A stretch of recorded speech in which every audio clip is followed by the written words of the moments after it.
together right now over me. Will they be able to sit down together at the table of brotherhood?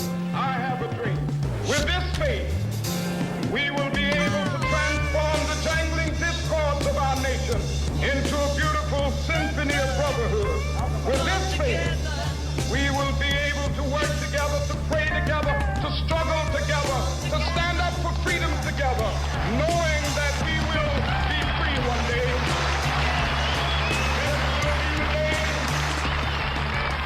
This will be the day when all of God's children be able to sing with new meaning, my country tears of thee. Sweet land of liberty of thee I sing. Land where my fathers died, land of the pilgrims pride. From every mountainside, let freedom ring, and if America is to be a great nation, this must become true. So let freedom ring. I hear the bell. The bell? Yes. The sound of the bell has been unusually loud today. I don't hear anything. Really? You can't hear it? It's been ringing non-stop all day. Hey, what's up? It's your boy DJ Elf7, and today is actually our second panel of the Unified Platform. Today the discussion is on the wealth gap. Some people talk about the income gap. There's also a wealth gap that's quite significant. So this is actually one of the hottest topics, I think, for this particular, for this coalition effort right here. The fact is that we know that the 1% controls a large majority of the wealth in this country, and the bottom 50% is really not doing that well at all. But first we're going to start off with the panel. We're going to have some introductions from our panelists, candidates from around the country. We're going to start off with Jeff, who's in the top left-hand corner of my screen. Go ahead, Jeff, introduce yourself. Oh, hi.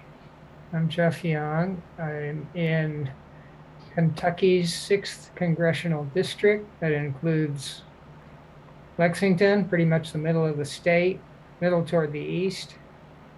And I'm running in the Democratic primary. I have one opponent there, and the ultimate opponent is Republican Andy Barr, who has been in Washington since 2013.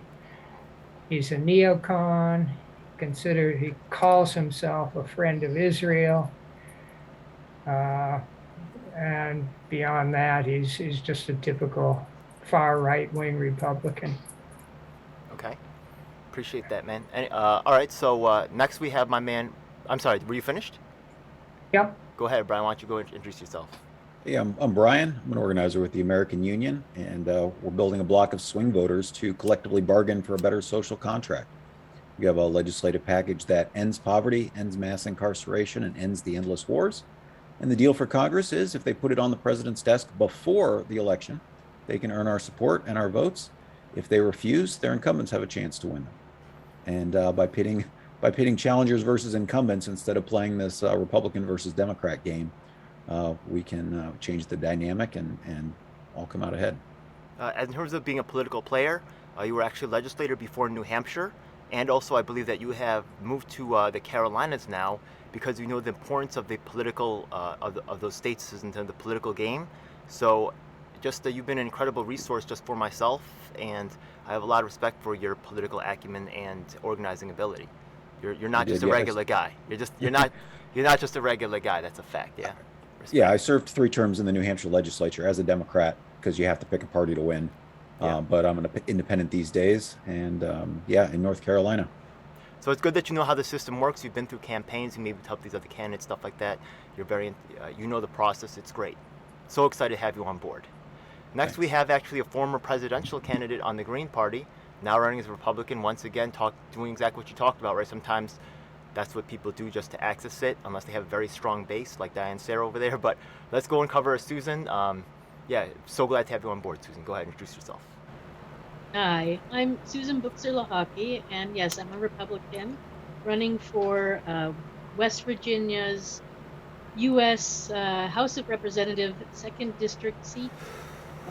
the last over the last 10 years, West Virginia has lost some population, and so now we only have 2 seats. We're going down from 3 seats to 2 this year, and so I'm up against 2 incumbents, McKinley and Mooney, and yeah, it's a tough race. So we'll see. I'm running for the second one, which is in the north of West Virginia.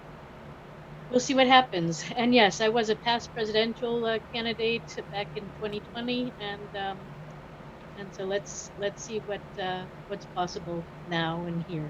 You know, it's so true that a Thank- lot of thanks. times, absolutely, it's so true that in many. Oh, my co-host is here finally, right? Okay, I guess she's on the LA time. That's okay though. She's one of my favorite activists for real. Yeah, big fan. Now the thing is that, right, a lot of times in these different locales, right, like my man Jeff Young over there, right, he's got a lot of anti-establishment stuff. I was shocked. You guys should check out my interview with him, right? Yeah, he's not your normal Democrat. A lot of times Democrats and Republicans become like the de facto revolt parties, right? Because the establishment kind of like gets entrenched. So back in Kentucky, the Republicans are strong. In West Virginia, you know, you're trying to go through the Republican route, but actually your next candidate, Diane Sayre, comes from a movement that was started by LaRouche, who was himself a president candidate several times. They have a long political career. So does Diane Sayre. And also, I'm on the front lines with her at so many events. She stands for so many of the right principles that I've seen. She's a real one. Go ahead, Diane, introduce yourself. Thanks so much. I'm Diane Sayre. As he said, I'm running and my official independent body, as they call it in New York, is LaRouche Independent. I'm running for U.S. Senate, challenging Chuck Schumer. It's quite a fight here because they've changed the laws, so I'll need 45,000 valid signatures to get on the ballot, which I have to collect in 6 weeks, beginning on April 19th. But as Ed said, I have been a political organizer for 33 years, or 35 years, worked with LaRouche for 33 years. He passed away 3 years ago. And my background is I am a trained classical musician, trombone player, and choral conductor. Awesome. My man Demetrius is up next, coming from New York City. He ran in the last election. I'm letting him introduce himself, though. Yeah, thank you. Hi, everyone. I'm Demetrius Wilson. I ran for city council in New York City, District 9. Didn't win. I ended up doing, working for the woman who did win, Kristen Richardson Jordan. If you want to know a little bit about me, our politics mostly align. Sometimes she says things I don't quite agree with, but we mostly align there. So, yeah, I mean, I am. Some might call me a socialist. I generally just use the term leftist. Um, I was running as a Democrat, but again, as a DJ Elf said, and Brian as well. That's how you get in. That's the only way you're going to win most of the time. Um, I believe broadly that we need to make a change, and we need to make that change quickly. Um, there are so many issues that need addressing that our establishment refuses to address, be it because they don't understand or because they know, but they benefit from the system as we have it. Either way, it's a situation that is untenable, and we need to do better for everyone in this country. And I do believe addressing the wealth gap in a meaningful and significant way is an excellent first step. It's not everything that we need to do, but it will certainly go a decent way to making this a better and more equitable country for us all. So that's why I'm here, and I look forward to having this discussion with everyone. All right. Now it's time for me to introduce my co-host, Lisa, who's here. So glad to have her on board. Go ahead, Lisa. Introduce yourself. Hello, everyone. I am an independent political activist. Met DJ of 7 on the Tulsi Trail virtually. We've yet to meet in person, but that's going to happen. And just fighting a good fight, different issues, from student loan reform to housing. I'm a really big advocate and worked in all kinds of. I've worked in foreclosure defense, which I believe will be a problem in the very near future, and a lot of other issues. So That's relevant. excited about talking about this issue in particular, because I have a kind of a situation happening. Yeah, that's relevant for the wealth gap. Yeah, so glad to have you on board, Lisa. Hell yeah. So representing LA, East Coast, West Coast. That's how we do. We got my man Justin Graywolf, a very interesting cat. Actually, he was responsible for some of the development of Halo, I believe. He's on the West Coast. Go ahead, Justin. Wow, but that was still a while ago. That's still cool as hell, though. Oh, okay, fine. So, getting to a better place. So my name is Justin Graywolf.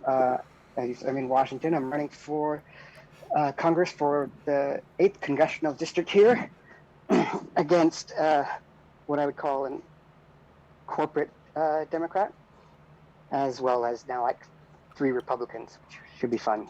I'm running as an independent. Okay, that's awesome. So I'm actually, give me a second. I'm going to actually bring up my, dang, am I streaming this? Oh my God, what's going to pop up here? Okay. I'm going to pop up the document right here. Give me a second. Okay. Let me grab this over here. And so the thing that I usually start off with here is there's some ideas regarding the unified platform. We have some proposals. Regime, and the classification of animal. Oh, I'm sorry. Okay. So yeah, one of the proposals that we have already so far is going to be, let's start with one of Susan's. I believe she made quite a few proposals. Actually, I'll let her talk about which one of the proposals that she has introduced first off. I'll let her choose which one she wants to introduce. Susan, you're muted. Oh, Susan, you're muted. Yeah. Okay, there I am. Okay, you know what? I think I'll do number 13 then, the parents' force. Okay. So it actually, the concept started out with a mother's pay concept. And the reason for that is that currently, we pay men to do the most manly thing that men can do, and that is defend the country, right? Or defend themselves, or defend their communities and everything. But we don't pay women to do the most womanly thing that women do, and that is to get pregnant, be pregnant, and birth a child, and then raise it for 20 years. So I think, we have to go about this differently. And I think that this would also solve a problem, or sort of along the concept of a UBI, where someone in a partnership, in a love relationship, it doesn't have to be men and women, it can be 2 men or 2 women also. But in a partnership, there should be, declared one person who would be sort of the stay-at-home, raising the child, raising the family sort of person, who is their main focus is to do that. And then one person is more like the satellite person, the father figure who comes and goes and whatnot. And the real concept is that right now we have a lot of people being parents, but doing it as a hobby, because they have to work 2 and 3 jobs just to keep a roof over their head. There's a lot of single moms out there who have no support coming in whatsoever, and who've been, they love their children and they're doing the best they can, but they're not getting any support financially, and they're doing it all on their own, and they are working all these jobs. So we need to come in and help. Okay. This is on so many levels that we have to do this. And this would then create a better, happier child who will be less of a bully, who will be more conscientious, who will be able to study better because somebody is at home giving them love and care. And that makes sense. Are there any questions about it? Or are there any possible concerns? Go ahead, Demetrius. Would this be in addition to like a UBI? Like everybody gets a baseline amount of money, but like there's a extra, to account for like there's a child, so the mother can stay home and raise that child or whoever. No, I think people who don't have children, they can focus fully on their career, right? So they don't really need a UBI. But people who are struggling, trying to balance family and career, because that's how our society has told them they have to do it, where motherhood should be a career choice. It should be a career, it should come with vacation, it should come with benefits and everything. And then that is a UBI. Okay. And like I said, if two men decide that they want to be a family and one of them decides that they're the one that's going to stay at home, then they would get the mother pay to stay at home, and the other one would get a little benefit package, of some sort of a, yeah, I guess it would be sort of like a UBI type of thing, just so that they can maybe work one less job or a little less hard, and then they can spend some time at home. I also have a quick question. Yeah. I'm sorry. Are you muted, Lisa? I saw your mouth moving, but I didn't hear you. Okay. No, I think that there is still not this full realization that a two-income family is still basically not enough to raise two kids. You can maybe raise one kid, but it's very difficult to raise two kids now, even with a two-income family. Because if you've got both parents working, then you have to have childcare, which is also very expensive. You have to so it's almost an impoverishing act to have children. And when you're a single mom, I'm a single mom, it's definitely that. I mean, you can't do the same things that you could do before. Wait. And because you don't have the time. I do have a question. Yeah. What about so I think that's a great addressment right there by Lisa right there. What if we had like a child tax credit system? I think there's already an existing child tax credit. Maybe we could. It went out. It ran out. Maybe we can. Maybe we could like use that already existing or previously existing program and expand on it. Maybe you have some kind of numbers in mind. I don't know. Maybe not. But it sounds like there's something that it sounds like we're close to agreement on something, because everybody's just working towards a solution here. There's no concern so far with this plan. Am I correct? It sounds like overall we have a possible winner here. Well, this is the thing, is that what they were doing is that they were giving it to you ahead of time. So it used to be that you did your taxes and you got it a big chunk of money. Now they were starting to like increment it, give it to you once a month, like $250, like, per kid, whatever. And this year they decided, oh, okay, we're not gonna take it out of your child credit. We're gonna give it to you. But that was just this past year for 2021. So who knows if they're gonna ever do that again? They probably won't. Not they without probably pressure. won't. Yeah, they probably won't, especially since the Republicans want to win, and this is an issue. They don't want to give anybody any money because they don't want people to be happy for the next election. And this is like, again, these sort of group politics that are really going against the needs and concerns of the people. I'm not putting this all on Republicans. I'm just saying that it's that them against us kind of mentality that's keeping something going, for the good of the people, even though really both sides want it. So there's one thing I just want to make sure of, just for Demetrius. I'm sorry, yeah, Demetrius, because earlier you did ask, right? Is this what you're going to ask? Or I'm going to find out in a moment. But earlier you did ask about if this was UBI, but I feel like UBI is like a separate issue on its own. I asked if it'd be in addition to it, like, okay. As in, you like basically like. So we do this on top of the UBI that everyone. I'm thinking this is. I think this is a standalone thing. It should be on top. I'm thinking this is. Yeah, I'm thinking. I'm thinking. Okay, so each proposal stands on its own. So you could propose UBI with this. You could propose UBI alone, or this thing alone. I would suggest that most proposals propose small things on their own because they have the most probability of passing. I like this idea on its own. Parents, right?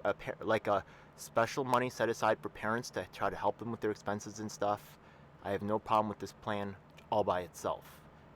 But it's not helping parents. It's making motherhood a career choice.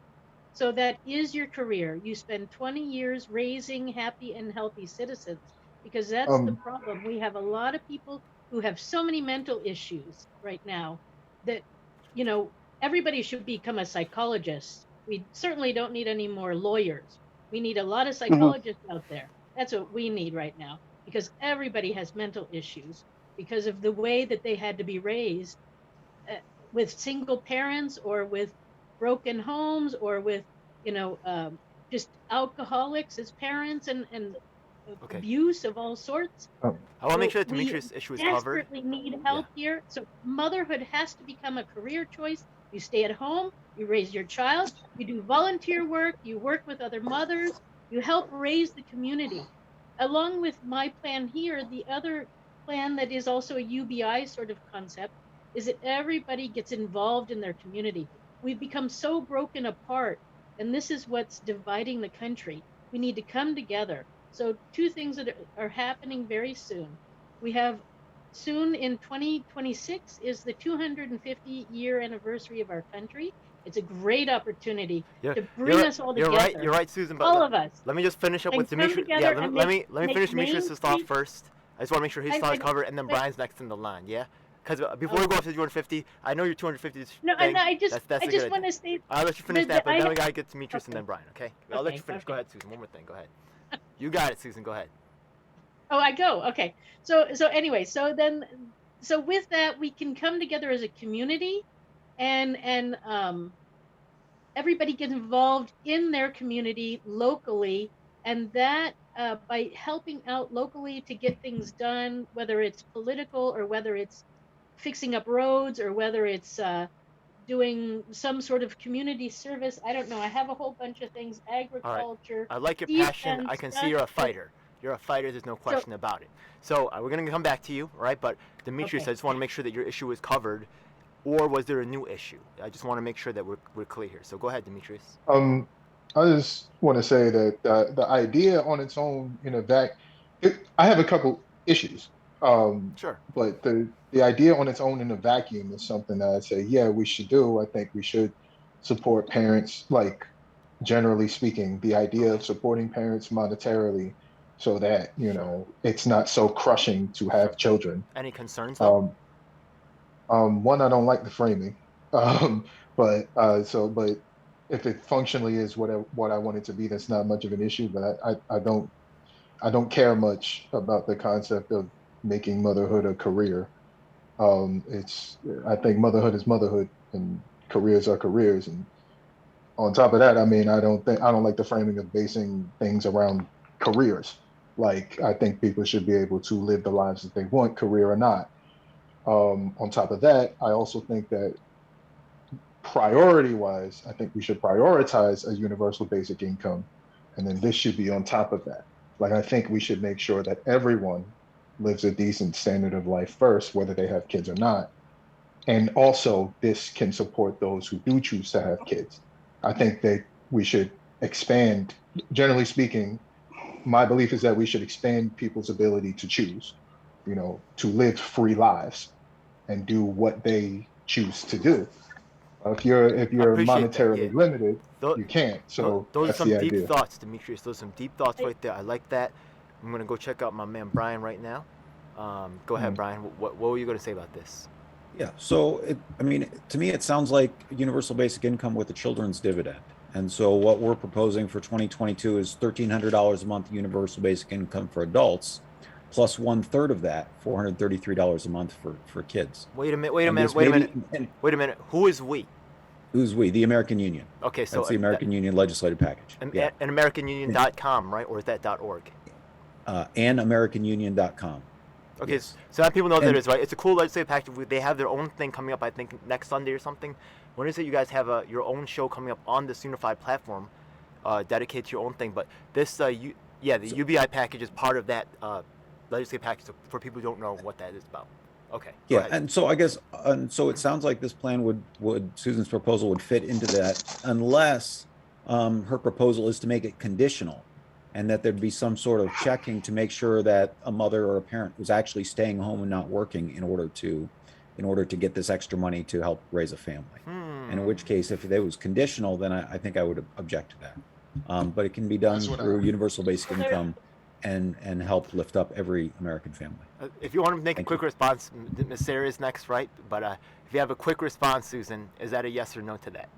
Just the there should be training involved, and So that was like really yes or no question, right? Really, right?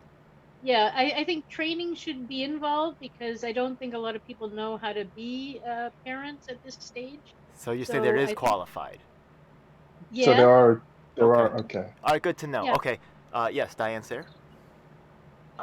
Okay, well, first of all, I totally oppose universal basic income. Okay. And I think most of the proposals on this list can be reduced to monetarism. We're moving money around, but if you look at the things that are required for a decent standard of living, like energy production per capita, clean water per capita, food production per capita, the infrastructure, the sewage system, are you going to have plenty of money but drown in a flood or have your car get swallowed up in a pothole?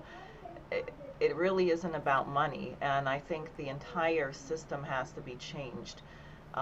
This system has to be put through an orderly bankruptcy reorganization, like what FDR did when he shut down the banks. I think we have to reinstate the Glass-Steagall Act.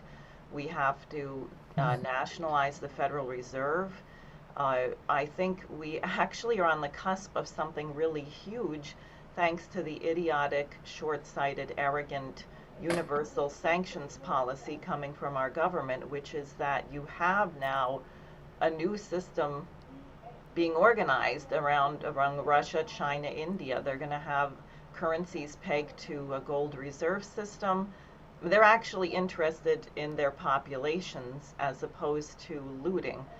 A couple of the things on there I like. The congressman definitely should have to, I don't know how you would do it, appoint a trustee or give up your investments. They should have no opportunity for insider trading whatsoever.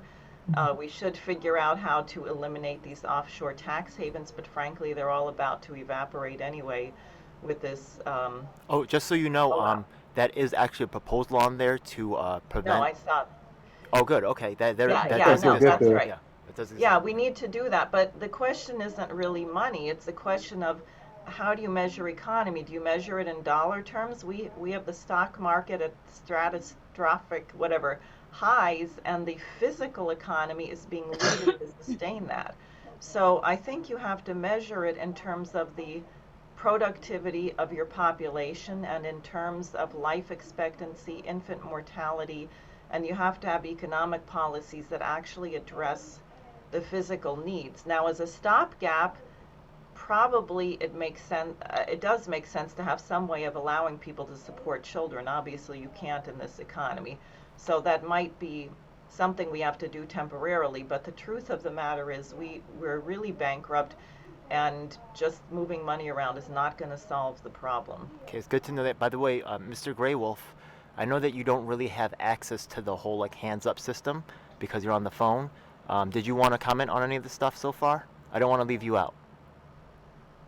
Justin? Not yet. I am able to click the raise hand button. Oh, you are? Okay, good. Okay, because I know you were on the phone, so I just want to make sure that you were able to participate. All right, cool.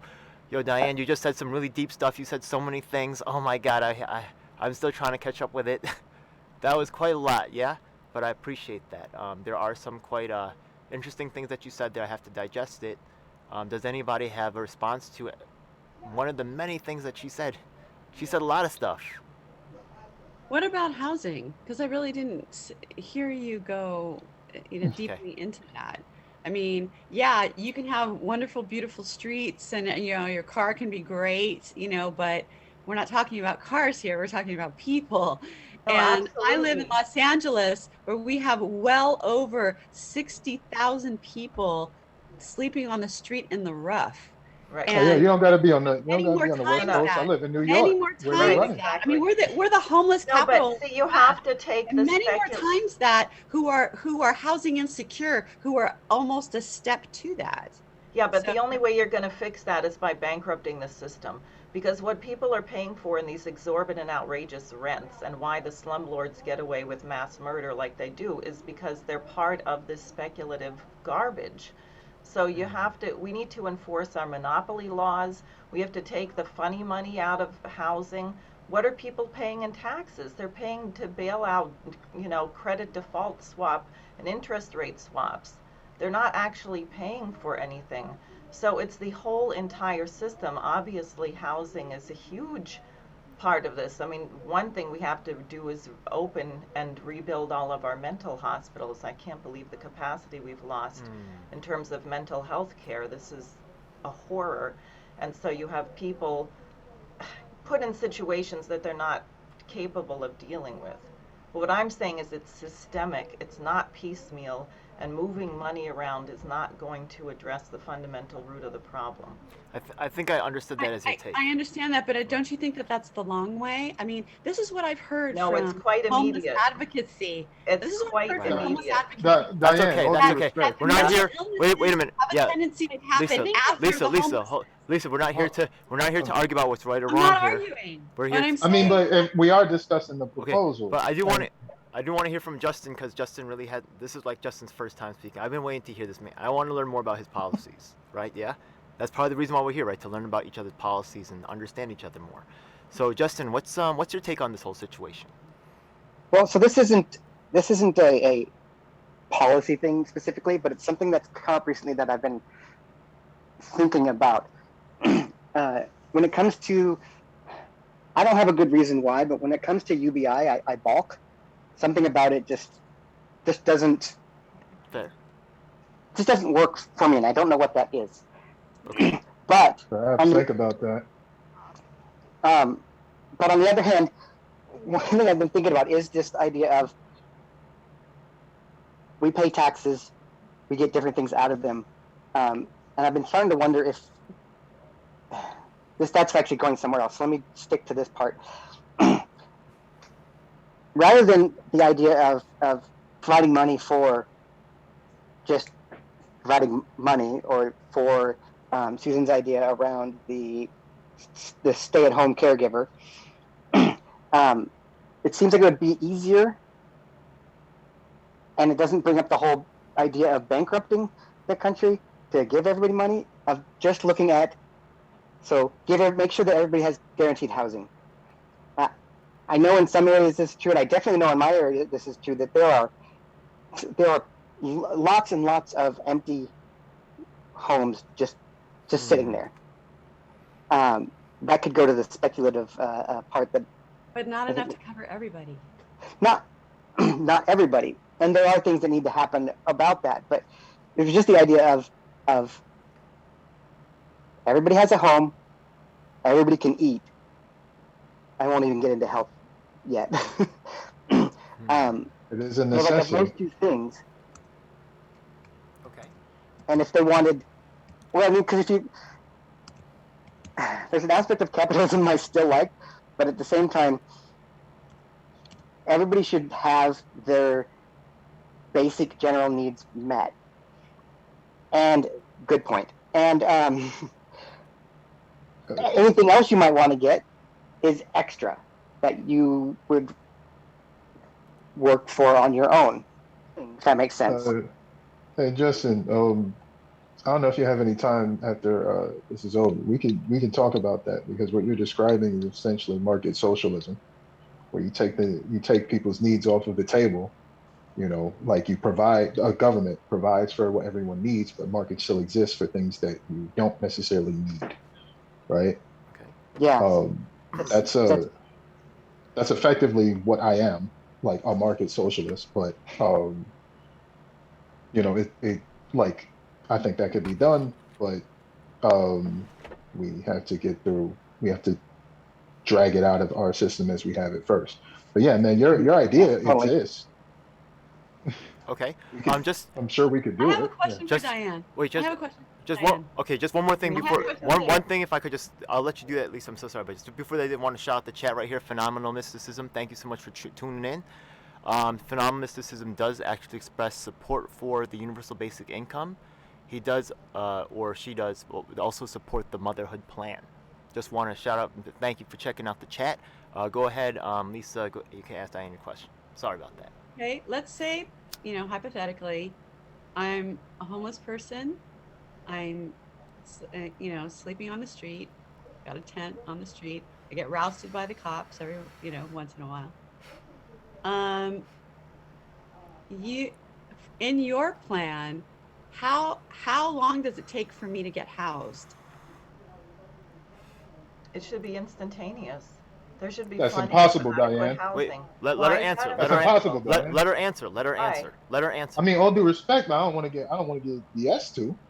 You're gonna get elected, and then the next day, every homeless person now has a house. I didn't say No, that. no, She no. said how long She's should saying, it take? yeah. She said how long should it take? Okay. If I get elected to U.S. Senate, I'm going to be 1 out of 100 people, so forget it. That's not, there's going to have to be a revolution. But what But yeah, what I ideally, am okay. saying, which I don't think everyone is quite clear on, is we are at the end of this system. If you think about what happened in Weimar Germany with hyperinflation, we're going over the cliff. So if we don't do a systemic reorganization where we get control of the currency back to some regular level, no one's going to be able to afford anything except for the upper 1%, and they're probably going to get us in a nuclear war. So there won't be, it's really systemic what we are looking at. And that we have to address it from that standpoint. And there are many things that have to be done in the short term. I mean, or as stopgap measures to protect people. Of course, we have to protect people. We have to stop people from dying in the streets. We have a total mess in our prisons, etc. But we really are all, I mean, the food supply is in jeopardy. The energy supply is in jeopardy. Once you don't have food and electricity, the death rate will explode. They're saying the potential of this conflict in Russia and Ukraine is 1 billion people dying of starvation because Russia and Ukraine produce 30% of the world's exportable wheat, and you have embargoes on fuel. So So I we're just want about to okay. I just want to give Diana like a kind of like I think just a fair shot at kind of like what I think was kind of like a like maybe a look at her, right? Nobody's expecting Diane to just walk in and magically give people into housing overnight, right? But the thing is that right, if we were elected, what would you probably work for people who are homeless? They might be concerned, right? Yeah. So what would you because I know that you've actually gone to like talk to public housing. Carmen Canonis isn't Right. here yet, but you actually do care about the subject. I've seen you talk to people public housing. So what are you going to do for people who are currently in that situation? Because honestly, you can't turn it over overnight, right? Even if you No, are a senator. you'd have to have emergency federal funding into our cities and places so they have the resources to address it. I mean, we had no problem coming up with $80 billion to bail out AIG, so it's obviously not an issue of money. It's an issue of, do you care about the general welfare or not? Humanitarian aid. Cool. We seem to have Okay. that for the Ukraine. We had no problem pulling out. I know you had your hand 14 raised, billion. but Brian's next, and then you, Susan, and then Demetrius. Yeah, I'm so sorry. Yeah. Crazy. No, Susan, like raised her hand like way earlier. Yeah, I'm sorry, Giving all this Demetrius. money to Go ahead, Brian. the Go ahead. country. People I'm sorry, sleeping Lisa. on the streets. We have our own refugees. We have our Yeah. own refugees right here in You're the damn city. right. You're Los damn right. Angeles. You're damn right. Justin Graywolf is re-entering the chat. He may be on here twice. That'll be. All right. So I agree with a lot of what Diane had to say. And so again, I thought we were talking about wealth inequality Yeah. today. I But hope so. so the way that we can deal with Housing might be getting control considered in that. of the currency again is by Congress reclaiming its ability to control the currency, taking that back from the Federal Reserve. Diane identified that if she gets elected, she'll be one of 100 people in the Senate, and still very powerful, but just one of 100. And so that's why the American Union model is different, building consensus around legislation first and then electing people second. And so in our legislation, we take back control of the currency through the U.S. Treasury, not the Federal Reserve. And so the question becomes, as we create more money, how should it be distributed? And right now it's going to the 1%. They're borrowing it at very low rates, and it's screwing over the people at the bottom of the economic ladder. And so under this model, it would be distributed as universal basic income. So as new money is created, every American gets an equal share. Everyone reaps the dividends of our nation. And from there, we have a trickle up economy that still allows people to prosper, but it ends poverty. And so that's how we can address a lot of these problems, clawing back some of that extra money through a value added tax, where the people who are spending the most will end up paying the most in a way that they can't. What they do now is they hide their income and say, oh, I have no income, I don't have to pay taxes. But if they want to spend money, then they're going to have to pay taxes back in a way that benefits all of us. So that's the solution that we're proposing for 2022. Thanks. All right, just so you guys know, I'm actually putting the chat on the screen so that the audience can watch that. I'm going to try to switch the view to show both. Can I? Oh my goodness. Okay. Now I'm blocking out some people's faces. Oh man. But I do want the people to see what you guys are saying, okay? Because it is. So feel free to write in the chat. Also feel free to type in your website information and all that stuff in the chat. Feel free, all right? So anyways, I think Susan was next, right? So go ahead. Yeah. Well, what I was hearing actually is it's really about human rights. You know, it's treating each other, U.S. citizens, with humanity, and so you Or know if non-U.S. citizens. you know, do we need UBI or anything if we just promise that, you know, as a U.S. citizen and green card holder, this is what you get, and then we give people what they deserve, you know, a certain amount, and then when you're in some people might be extremely depressed, having mental problems or drug addiction or whatever, who need to get over these things. So then they go through therapy, and then when they're ready, then they can stand on their feet and become a contributing person to the community and the economy, and have a career and training and so on and so forth. But yeah, I think it's about life quality, right? That's what we're really talking about. All right. Uh, Go ahead, Demetrius. Um, we said a lot. I don't want to hold us up because I'm sure we got other proposals to get to. Um, but um, I just, generally speaking, I understand that there are many systemic issues that we need to address. I think the entire system needs to be upturned. You're preaching to the choir if that's what you're saying to me. However, in the meantime, in the system as we have it now, since we're not going to change it overnight, there are people who need help. And I think as long as we can help them, we should help them. So, for example, a homeless person, if someone is homeless right now, that person who's homeless right now doesn't have time for us to wait and figure out how we're going to upturn the entire system and bankrupt the country so that we can build something better. They want to be in a home. So I think probably our first priority is probably to house them, or for someone who's dying because they have lack of health care, we should get them health care. That's that's where I'm at. And as far as a UBI, I hear there is some debate here about it.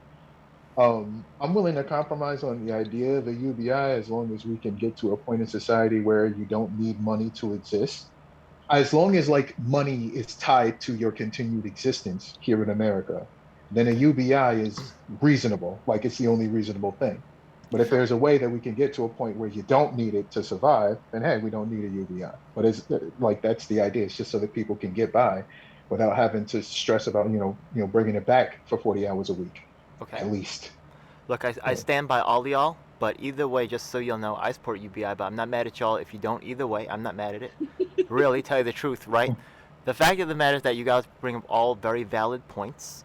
So, in terms of, in the end, right, we're just gonna have a vote on it and either pass or it won't. And that's just what it. And if it does, I'm not gonna lose tears about it. If it does, then cool, okay, whatever. But really, the power in us coming together as third parties and independents and backing each other up and ending the corporate, right, control of the press and our ability to have a voice in this. That we gotta just take control back. So we're gonna do that together. I don't care. So One of the ideas I think that we might be able to get more agreement on is companies use tax haven countries to patent, intellectual and physical property. That allows them to cheat and pay less taxes. Even our system now is broken in the way that they're misusing. They're cheating. They're cheating. They're not paying their fair share of taxes. Can we basically we should there's no reason for us to subsidize businesses that are not part of our community. So we should just if these companies are operating in our country, we should just find a way to tax them so that they're paying their fair share, just like they're not paying less than you and me. It's ridiculous. You know that Trump did that, right? You know Yeah. that Trump did that. He said that anyone who has an American on the board, even just one American, has to pay at least like a minimum 13% taxes, but they'll allow a deduction. So let's say a tax is like only 8% or 5% in another place, in another country. You can deduct that from the 13%. Oh, really? But that was to get people to onshore to repatriate the funds that were being held offshore. Trillions of dollars are being held offshore. And he got a lot of money repatriated. Why do you think he went after Apple and then all of a sudden he was like cool with Apple? What happened? Apple brought a bunch of money back in domestically, and they bought treasury bonds with them. So Trump was trying to make America Japan, because that's what Japan does. They make the corporations, support the government, and they've been in this deflationary cycle that they can't sort of break out of because they have this thing. So we need to be careful we don't jump out of the, jump from the frying pan into the fire. We need a balanced system that supports people so that we have an array of socioeconomic kind of But T-bills are great. T-bills are great. T-bills are one of the best investment funds. That's like a gift too. That's not like horrible for Apple to Exactly. get. They're getting hooked up. They're getting hooked up too. It They didn't want to work buy out it, badly for but that's Apple. cool. It didn't It's work good out to get the badly money for back though. That's a cool But, move. That's a cool move. That's why I love you, Lisa. but- You know all this stuff. Word up. But one of the things that we need to, to me, antitrust laws need to be some of the most important. It would be interesting for everyone to weigh in on that, because look, we've got the richest man in the world, basically, or at least one of them that we know of, but owning most of the farmland in the US. It's like, what if he decides, you know what, we shouldn't farm this year, or we're farming no animals, or we're not going to have that. How can we do that and let somebody kind of interfere with our national food supply? Are you talking about We must zoning be laws? doing this in other countries. Are you talking What? about are you talking about zoning laws or I'm talking about people only agricultural being, planning, Land reform. land reform? Yeah, exactly. That you can't have a monopoly on something that's important to the whole country, like eating. Okay, wait a second. So that some people, right, earlier when we were talking about like wealth gap, some people like this whole numbers financial aspect look at it. Some people look at it like housing as part of that, or land ownership as part of wealth gap, right? That's So the asset. there's a That's the theoretical asset. there's a theoretical difference going on here. Some people will want to engage in this talk about land and housing and stuff, and some people are going to want to stay with the more theoretical money aspects. Let me put it this way, and this kind of speaks to a lot of the stuff that Diane is saying. One of the biggest owners of single family homes is BlackRock. Exactly. Okay. So BlackRock owns all these homes and people can't buy them. The price hasn't been lowered. So unless we address some kind of antitrust law, some kind of monopoly, they'll just gobble, because they have tons and tons and tons of money, and they can gobble up anything that's cheap. In fact, any drop in prices of assets is only momentary.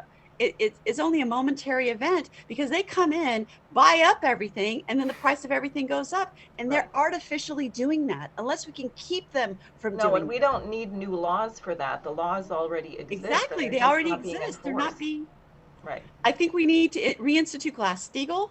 I think that we need to reinstitute a bunch of things that were put in place when it happened the last time in the Great Depression. Actually, the last time was the 2008-2009 Recession. huge collapse. Yeah. Okay, Yeah. and we still didn't reinstitute those laws, and until Subprime we mortgage crisis. can't Okay. get back up on our So- feet again, we have Okay. to divest these people So it of sounds it. like We you agree have with to her. make It sounds like you agree out. with her. All right, that's good. I mean, yes, that stuff Go ahead, needs to Demetrius. happen. Sorry, I'm just saying, like, No, you're up. all You're of that up. stuff, You're like, up. Go ahead. oh, You've been waiting. Go ahead. I actually probably should have put my hand down. I don't have much specifically to say about this beyond that's one piece of the puzzle. There are a great many things that we need to get to. Addressing antitrust laws, I do think a lot of these companies are too big. Like certain companies, such as, for example, Comcast, are effective monopolies because in many places, for example, in the Midwest, if you want cable, you have to get Comcast because nothing else is operating in that area. So I also think the language of our antitrust laws probably need to be strengthened because I think, for example, in that situation, that is effectively a monopoly. If Quick question, Demetrius. Yeah. So I'm about to put this Yeah. in the proposal sheet right now under your name. This is a pretty cool proposal, right? I think that also Dennis, I think David Cobble also says this a lot, antitrust. But what do you? I guess all I can really say, because it's kind of vague, I'll just say strengthen antitrust laws, or do you want to just make all trusts illegal in general? Just illegalize trusts. Well, how do you want me to put it? Well, well, technically, trusts are illegal. That's the Yeah, problem. right. We need to, yeah, exactly. Okay. We need to enforce these things. It's a monopoly. Yeah. And we need to put in the Telecommunications Act that definitely needs to be relooked at, and we need to because we have monopolies of. I mean, look how Tulsi was completely shut out. Whatever you may think of Okay. Tulsi right now, everyone watching, okay, that she was the highest searched person in the debates, and then Google kept her from doing any ads, any outreach, anything, and she was the highest person searched. That is From kind all of parties. that is kind of funky right there. That's not So cool at you all. can't Yeah. get any traction. You can't move ahead if you've got basically monopolies keeping you from doing that. That And what seems does she want to do? What was high on her flag? Breaking up the tech monopolies, right? Yeah, So. it's kind of fishy, yeah, definitely. So the wording I wrote is enforce illegalization of trusts. Would you say that's the correct wording? How do you want to word it? You guys can comment on the Enforce document. antitrust laws. Enforce- Enforce Yeah. antitrust laws. Is that the right? Is that Yeah. you like that? Okay, enforce I antitrust. think that's a good way to put it. Like I said, I use the term strengthening the language because the laws exist, All right. but either they're not being enforced. I think both of these are happening, that they're not being enforced and also that their language allows to ways to get around it. For Right. example, I mentioned Comcast versus other cable companies. Well, If they're based on your area. So for example, when I lived down south, only like Spectrum worked in my area. And so it's like I had to get Spectrum. yeah, it wasn't. Um, You have no choice. yeah, you have no choice. Yeah. Well, that's effectively a monopoly, but Yeah. technically, there are other cable companies that exist. They're just not operating there. I think Bullshit. that's like, okay, you are complying with the letter of the law, but the spirit of the law is being So- violated because So everyone in that area has no choice. So 22, I just put that down under Demetrius Wilson enforced antitrust laws. Now, Diane Sears said so many things earlier. I didn't get to write any of them down. It was like a torrent of of ideas just coming down. If anybody else has ideas too, please feel free to chip in. I know Susan put in so many earlier. They were great. Go ahead, Diane. Several people brought up Glass-Steagall. Is that Oh. on the list? Put that in there right now. I'll put that under your name. Glass-Steagall, Yeah. yeah. Reinstate Glass-Steagall. Reinstate Glass-Steagall. I like that. Okay, I'll put that under yours. Reinstate And then there's Glass-Steagall. this whole thing in the chat about this marginal tax or putting a cap. You could say after someone makes $100 million that there's a 100% marginal tax. Mhm. They can keep Yeah. making all the money they want. It's just going to go to taxes. Yeah. Well, yeah, tax it, put it back, reinvest it into Right. our into our system. Like that's where I feel like, okay, I'll put this in the chat now that it's come up. I don't think there's a meaningful difference in terms of like how your life is going to end up like continuing on with someone who has $100 million versus like 100 billion. You still have generational wealth. I guess how many generations you'll have that wealth changes. But first of all, we don't even know if Earth is going to exist in 100 years. But like you have enough money at that point, at like 100 million. Now maybe we can expand it to 500 million just to keep rich people happy, even though I don't much care for the feelings of rich people. I'm not gonna lie. But I think at a certain number, it doesn't matter anymore. You're just like running it up. It's like having all five starters on the floor in a basketball game where you're up 30 in the with 5 minutes left in the fourth. Like you don't need to be running your offense at its highest capacity. You could probably put in the bench units. Like same sort of concept. Once you have that much money, you don't need much more. You don't need to keep like making more. You're just doing it for the sake of doing it at So that point. maybe Whereas there's a I right. think Maybe we could make that a proposal. I don't know if you want to think of a way to word that. Maybe limit like quantitative easing or whatever. I don't know if there's a word you want to put for I, that, but I like the phraseology. I wasn't sure who said it, but I like the phraseology of like a 100% marginal tax rate after earning $100 million, something like that. Mm-hmm.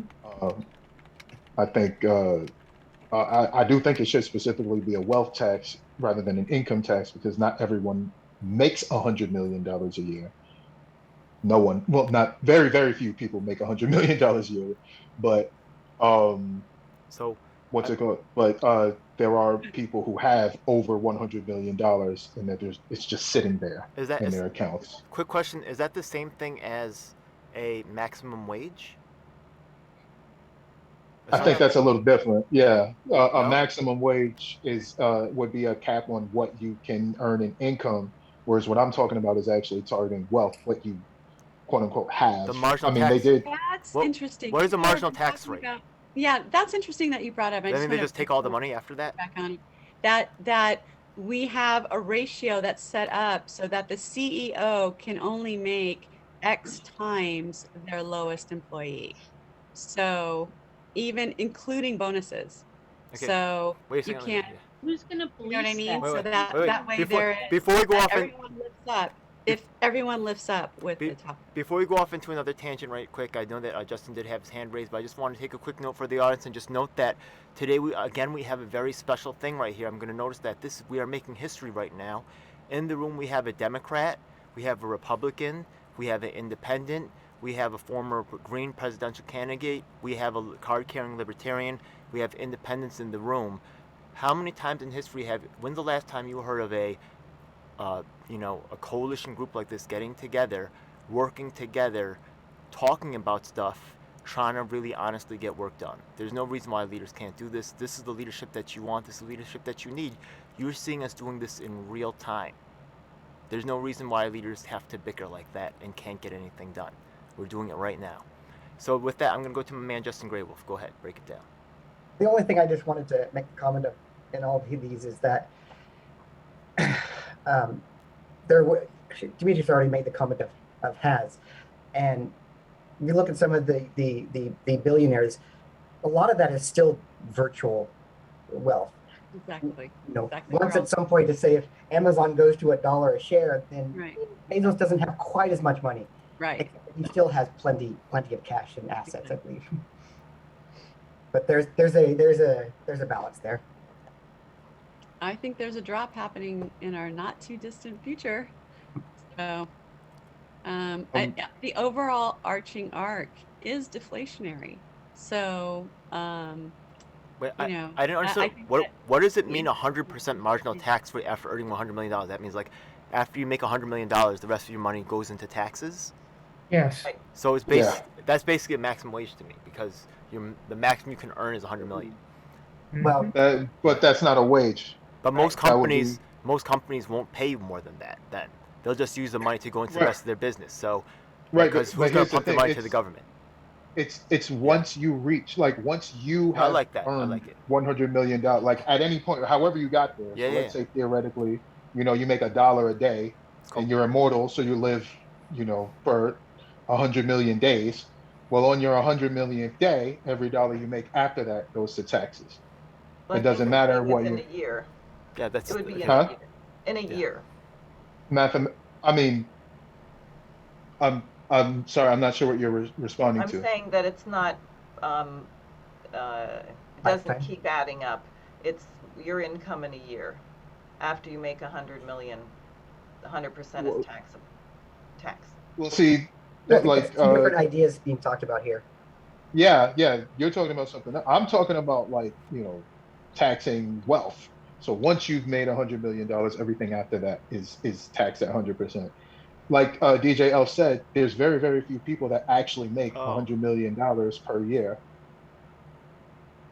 Like there, or more than that, especially more than that. so Like very, very few. you're saying $100 million So that in a that would, lifetime? yeah, What? That's a different. And I could see a Okay. way that could work of, someone gets $100 million, everything else goes to taxes, then they spend like 50 million, and then they can earn back up to 100 then they million. can earn it back. So Yeah. just want to clarify. So Sarah's proposal is $100 million per year. I was more like, I was more along the year category. I'm not mad at that, right? Yeah. But Demetrius is $100 million for life. So I'll Yeah. put those as two separate proposals, and we'll just vote on those, and we'll see which one of those passes if they pass. In the aggregate. In the Yeah. Okay. aggregate.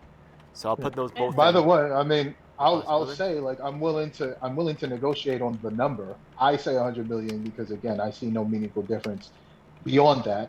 But if you think there is, okay, then we can As in decide terms where of the the number is. Yeah, as in Right. terms of you guys can, you guys are free to have that discussion on the Gilded. Maybe there's more discussion after this. There's Hmm. on the you guys can make more additional proposals of unlimited scope until the closing date, which will be 1 week from today. Just so you know, actually, just about tonight, the criminal justice reform this chance to comment on that particular form will end. So that will be the end of the ability to get those particular ideas. Because I want to keep making the give people a reason to keep coming to and interfacing with the document on the current topics. Right.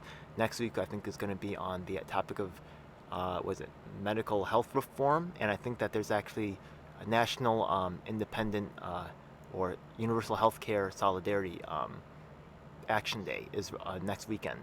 So it does coincide right after that. There's going to be on Saturday, which is that day, is going to be our event, which will be the medical reform panel. So hopefully you can really springboard off of the other discussions going on.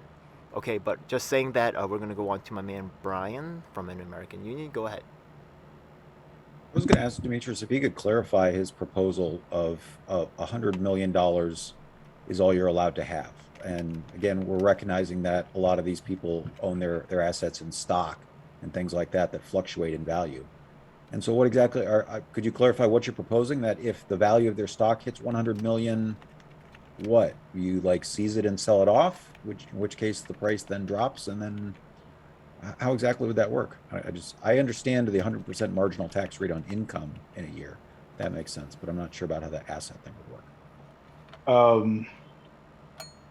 Yeah, I mean that's going to take some figuring out on, I guess, many people's parts. If I had, control, I guess, or whatever might be the best term here, I'd say, okay, well, how would we go about, let's say, because an easy loophole here would be, I'll just have 99 million in liquid income or liquid assets, and then everything else is in stocks and or other sorts of assets.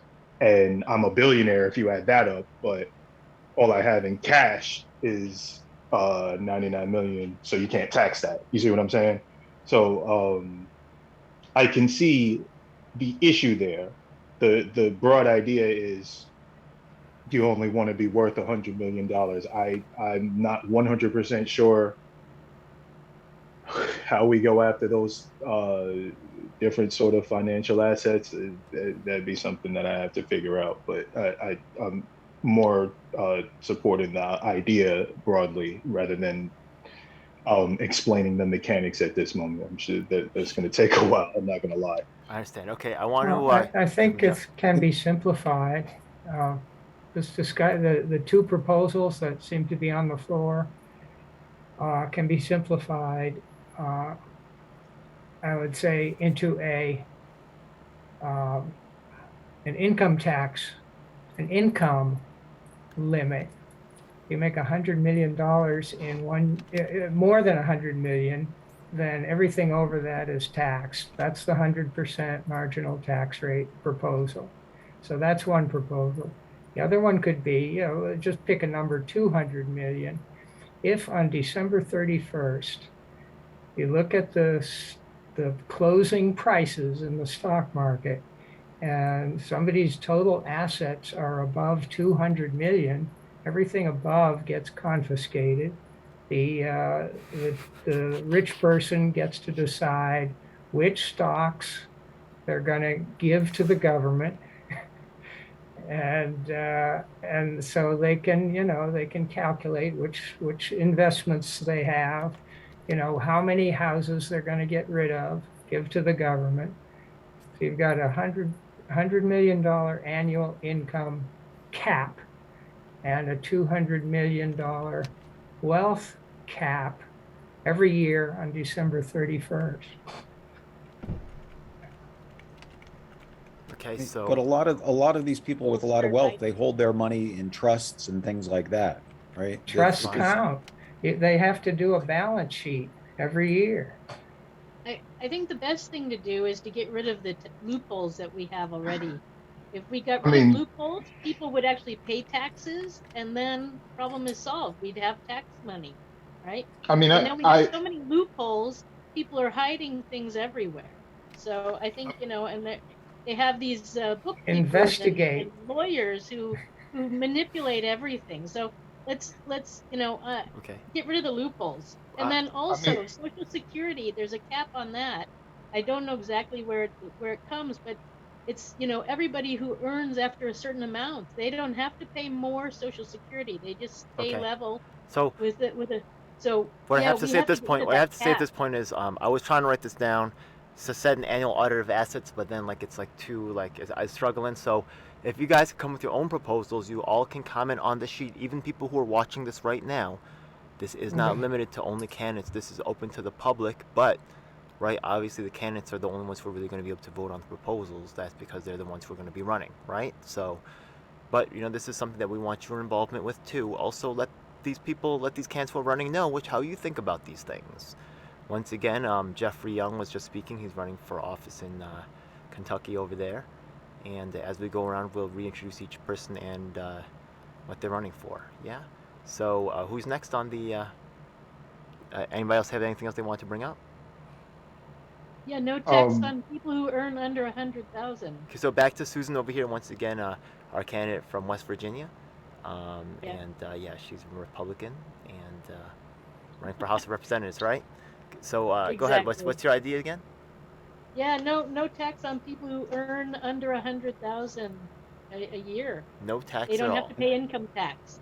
Okay. I mean, you pay enough taxes when you go to the store on clothing, on food, Okay. on everything else. Are there Right? any? You don't need Sure. additional tax. Are there any issues with that, or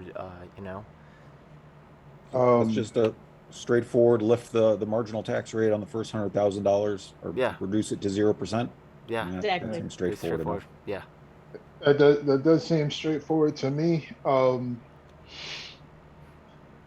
So I'm like okay with it, but like Me too. in the society that in my perfect world, right, there is taxation, a progressive tax rate. So everybody would pay something unless you're like impoverished, you wouldn't pay anything. Everybody would pay something, and that rate would increase as you make more money. But the return is that we would have a more equitable and a more functional society. Our infrastructure wouldn't be crumbling. There would be healthcare, food, housing taken care of for everybody. I just want to just chip in just for a second. Now the thing is that right now this proposal, the way that's worded by Susan, is much more easier to pass, because it sets something that's generally you can agree to it, but to set that marginal rate and to decide where the numbers are exactly, and what the cutoffs and exactly what the percentages are, that's a much longer discussion. But it sounds like here we have a pretty simple, easy, quick to understand thing that could get ratified on July 4th. A bunch of people might be $100,000, quick, easy cutoff, no taxes, income tax if you're under $100,000. I think that's a winner right there.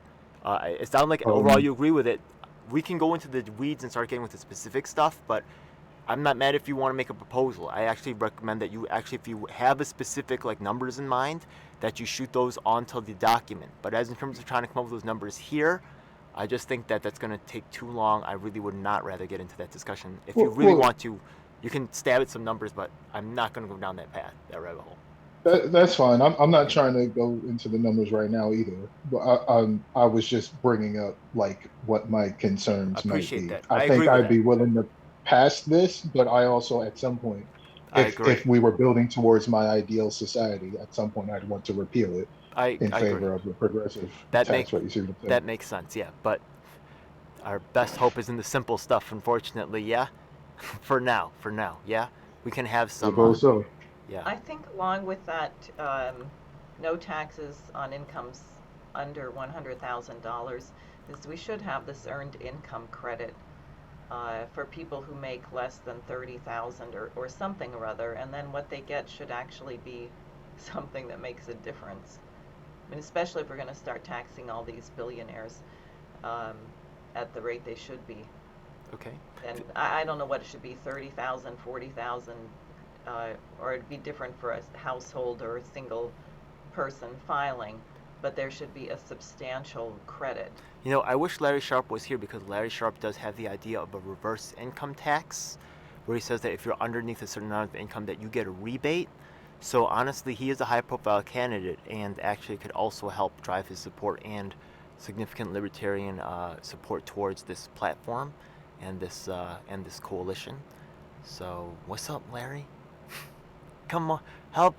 Come with some numbers, yeah. But Diane, you're also one of our very high-profile candidates as well. You have any numbers you want to throw in the air at us? I was thinking something like $20,000. Okay. If you're making less than $30,000, then you're gonna get a $20,000 rebate to kind of come up to you. Yeah, like 50. I signed on for that, Diane. In a heartbeat. It's pretty nice. I like that. Yeah. That'd help, right? Yeah. That would help a lot. I mean, you're running in New York, right? You know how it is around here. I know. You can pay that on your parking tickets. Right? Like, maybe I might be able to afford one Metro card. Right, exactly. Finally, I'm moving on up. Okay. All right, I like that. Yeah, nice job, Diane. See, I told you she's right on a lot of things, man. You're gonna like her. Yeah. All right, so. I don't think she's been wrong so far. I just. Brian. What is the time limit of this session? Well, is there a limit? Today there's no real limit. Yeah, we're going on a little bit longer, but yeah, we could wrap up pretty soon if you. About 7 minutes. No problem. Yeah, that sounds perfect. Yeah, I know you. It's a busy time petitioning and all that. Absolutely. Amen. I appreciate everybody. Best of luck with that. Yeah, help them out, please. Yeah. Yeah, we got. Just so you know, just for everybody's watching, just so you know, in New York City, we're actually organizing at Paperboy Prince's. We're having a ballot petition party for all independent third-party candidates. I recommend that everybody in your locality do the same thing. We are struggling against a duopoly funded by corporate interests that are keeping us, away from a fair chance of things. Coalition members like Brian and American Union, who I'll give the last word before we clock out of here, one of the last stabs at it. They're our allies, and we support them, and they support us. Go ahead, Brian. Well, I just wanted to chime in on Diane's comments and all that, and just say how a universal basic income coupled with a value-added tax would address this. And so under the 2022 proposal, a family of four would receive $41,600 a year in universal basic income. And then through the value-added tax and pollution taxes and things like that, at the break-even point is around $250,000 of spending. So when that family had spent $250,000, they would have paid back their $41,000 in UBI, and anything that they spend beyond that, they'll be net payers into the system. But for anybody underneath that, would come out ahead. And so you can do it a lot simpler by just making a program universal, with coupling with a couple taxes. So that's all I wanted to say on that. All right. Well, I definitely encourage anybody who's watching now to dig deeper into this topic, to have their own shows on it, to visit these. By the way, all these candidates, their links to all their websites are available on the platform, which will be linked in the description below. I encourage you to check out all these candidates. Once again, that's Brian from an American Union who just spoke. We got about 5 more minutes. Anybody else want to have some last thoughts to share? Yeah, so just as a final thought, so we've got people here today. Thank you, DGL7, for bringing us together. That we agree on a lot of things, but once you get into the details, maybe we don't, right? And so that's what the American Union model is, of turning it around, crafting the legislative solutions first, so that everybody knows exactly what they're agreeing to, and then getting the candidates and the votes behind it. But that to avoid this problem where you elect people with the best of intentions, but then they go off to Washington and they can't work out the details. We, the people, can work out the details first and form a more perfect union when it's all a better social contract. So thanks again for the opportunity to be here today. Yeah, please put your, please share your thoughts on the document. That's going to be linked below. Candidates, I know that you have a lot of ideas. I know your time is limited. Maybe some of your supporters, it's good practice for them to practice their pitches for your campaign by typing them into our comments in our unified platform scheme. Yeah? All right, so appreciate you so much. Once again, check out the site, dgo7.com. I think that's pretty much it then. Thanks for checking out the show. Could I ask something that's really off topic? It won't be Go ahead. Opening up a new Please, discussion. Yeah. Okay. Specifically for Justin, what Halo games did you work on? That's pretty cool, yeah. You worked on Halo, right? Oh, yes, I was part of the team that worked on Halo 5. Halo 5? Yeah. That's cool though. That's cool, yeah. That is pretty cool. I thought, it might have gone as far back as Halo 2, because I was going to ask why y'all decided Jackal snipers needed to do that. But Halo 5, I had a lot of fun with Halo 5. Is that Bungie, or is that still Bungie? Or is that another company? Nah, that's 343. Oh, yeah. 343. Oh, that's 343. That's pretty cool, though. Yo, where's the cool gear, man? I said next time you was coming on, you got to show me something cool, man. Yo, you got some cool, memorabilia? Show me something cool from the Halo universe. I know you got to have something cool over there. Uh-oh. All right, folks. Also, I think my son stole most of them. Oh no, that's okay. All right, well, you had a battle rifle or something, mock up, or a Master Chief had or something. No, Energy a bunch of grunt plushies. Oh, grunt plushies. Oh, that's cool. Oh, that's nice. That's cool. All right. What do you think of the show? We're only 2 episodes in. Have you seen it? You're gonna make it. I've seen one. Say again? I've seen one. I didn't mind it. I only saw the first episode and only half of it. We're so busy, man. This campaign season. This is crazy. We have no time. Yeah, it's real busy. I'm barely alive. I'm barely freaking alive. I understand. Yeah. Diane was begging me for help just the other day. She's like, she was down by the church and I was eating dinner with. I was at lunch and I was like, oh, I can't. How did it go? She was at a historic event, the 1-year anniversary of Martin Luther King's speech. Yeah, but only 40 people showed up, which was really pathetic. I mean, this was, the anniversary of Martin Luther King's speech at Riverside Church against the Vietnam War, where the Ford Foundation and everyone cut off all his money because he broke from the controlled person they wanted him to be and took a stand for international policy. I love her history. That's right. I mean, and that's an incredible speech. I just reread it. It is so worth rereading right now. We're going to be in North Carolina. The Poor People's Campaign is doing a reading of his Beyond Vietnam speech tomorrow night, and I'll be doing part of that. I get to read my favorite line, which is, our only hope today is to recapture that revolutionary spirit. That's right. And go out into a sometimes hostile world, declaring eternal opposition to poverty, racism, and militarism. With this powerful commitment, we shall boldly challenge the status quo. Damn right. That's right. I like that. Brian, where specifically do you work in, or do you just work around North Carolina, or do you I'm in Fayetteville. All right. Yeah. I spent a significant amount of time in Charlotte. I still have family there. So that's a high impact state for political business. It really is. We need a 2% block of swing voters to control the outcome of this Senate seat. And that's what gives us leverage over Congress. So we should talk more. We should. Absolutely. Because like the way this man thinks. That's right. That state is important to me, even though I'm up here in New York. That's like a second home to me. He moved from New Hampshire Um, to to the Carolinas. He's a political player. There's no doubt about it. There's no doubt I about can't it. even I got a imagine ton of doing respect. that. Oh. That's crazy. He's focused. He's focused. I like that. All right, this was a kick-ass show. All right, I'm going to end it. All right, have a good one. Good night, Okay. folks. Right. Good night. Bye. Thank you. Good Have a good job. one. It's a dark day in our nation when high-level authorities will seek to use every method to silence dissent. The truth must be told.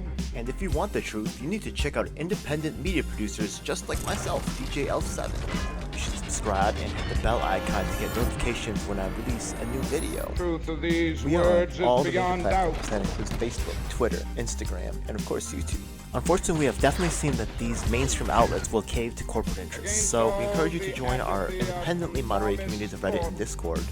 We also encourage you to subscribe to us on BitChute and Daily Motion so you can see the content that YouTube doesn't want us to let you see. Hey, now it's time for the most important part of the video. That's right. It's time for us to tell you about the Taking Action group. Do you need an activist? Or maybe there's no activists around willing to help you with your cause and you need to learn to become an activist. That's exactly why we're here. Every week we get up with people from across the nation, in fact even sometimes internationally, and we develop strategies and a game plan to address the issues that are affecting all of us. Every week myself from New York City and of course my co-host Lisa from Los Angeles provide a coast-to-coast perspective on what's going on in the country. If you want to donate to help out with expenses, travel, equipment, stuff like that, then I definitely appreciate it and you can hit us off at Venmo or PayPal. Thanks a lot. Hey, by the way, we also have a merch store, so check it out. Oh my goodness, it seems like you've reached the end of the video, so make sure you check out some of our other videos, make sure you subscribe. This is your last chance to do so thanks a lot, and looking forward to seeing you on the next one. Hope you guys enjoyed. Please comment below if you have any questions or issues you'd like me to address. And if you're an activist, the time to make things happen is now.